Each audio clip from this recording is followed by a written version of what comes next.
Who pays for the building and remodeling of schools in Michigan? State tax dollars play only a small role, and responsibility falls largely on local taxpayers to provide for capital needs. Michigan law allows school districts to use up to 20% of the funds from the state's foundation allowance to finance capital projects.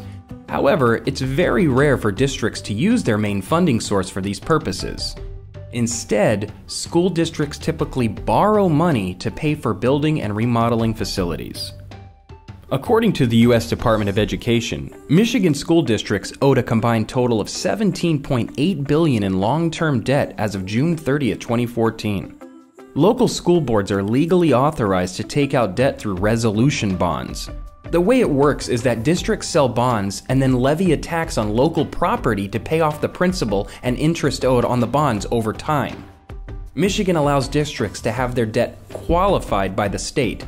That means they're using the state's credit rating, which is typically better than the rating an individual school district could get and usually translates to lower interest rates and borrowing costs. What about charter schools?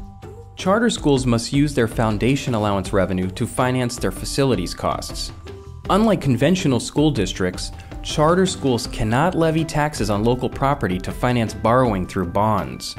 Remember, the funding used for the building and/or remodeling of schools in Michigan is almost always borrowed and then paid back with local taxes. It does not flow from multiple sources, and the state plays only a small supporting role. To learn more about how school funding works in Michigan, please check out the link below.